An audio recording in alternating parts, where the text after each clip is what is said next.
forest bathing. Now, this is not what you think, where you're just gonna run out naked into the trees and cover yourselves in leaves. No, no, no. I came across it when I was away, not last weekend, the weekend before, staying in a cabin, and they had this book on forest bathing. And basically, it was 200 pages to tell you that being in nature is good for you. It has benefits to your mind and your body. And I think we all intrinsically, whichever word that I'm trying to tell you, we have this natural feeling that being in nature is good for you.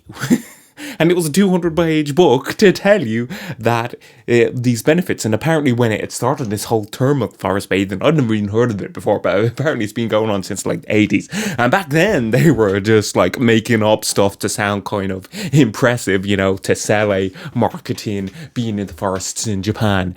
But they have done science on it now to say that yes, being in nature does lower your cortisol on a physiological and psychological level. It has significant benefits to your mental and physical health, being in nature. And then it had a load of tips to, be in nature, not just, run out in naked, but touch the forest, breathe the forest, listen to the forest, don't go in a hurry, take your time, use all of your senses. It didn't say to lick the forest though. But it did say to have picnics in the forest, but don't be licking the trees. But I don't know why you couldn't lick a tree. Obviously don't lick poison ivy, but maybe that's what is missing. Maybe that will just give you a sense of nirvana if you go around licking trees. Anyway, the point being, lots of tips. I didn't read the whole thing. I just flicked through a few pages of it. And we do all have this, basic instinctive idea that being in nature is going to be good for you, and we all kind of do like it to some degree. And I think being in Ireland, obviously we're spoiled for choice here because we have so much green space, more than any country, capital city I think in the world, or definitely within Europe. And then so much forest and nature all around us, and with the sea and everything. And so we are always, I go look out there, I have a beautiful field, some trees, some foresty bits in the back garden. It's full of flowers. It looks great. I don't even have to leave my own house, my own vicinity, to be able to experience. And I could close my eyes and there's birds singing, and that's also great for you. Apparently, listening to birds, also that's a different thing, but apparently very, very good for you. There's new research come out on that. And yeah, so being in nature, but then we're just spoiled. We have so much of it that I think, compared to living in other cities, I've lived in Canada, I've lived in France, where though there is bits of it, it was so much less. And in London, I used to live in London, where you barely see any green space. You have to actively go seek it out. Here we're just infused it within our city.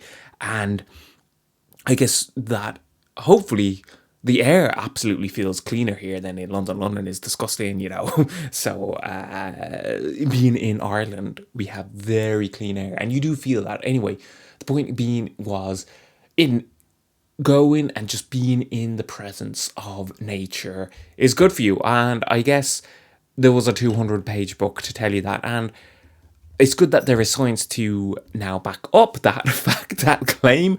But yeah, we do all intrinsically understand that. We grew up, evolved for tens of thousands, hundreds of thousands of years living at one with the forest, with nature.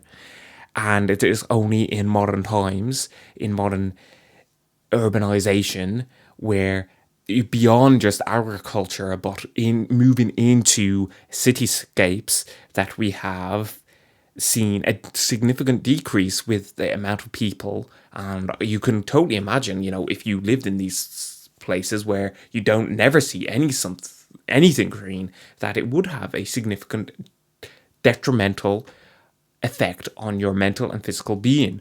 But living in cities, the average life expectancy and the health of people living in cities, we think of cities as these dirty places full of disgusting things and smog and all of that, and bad air and pollution.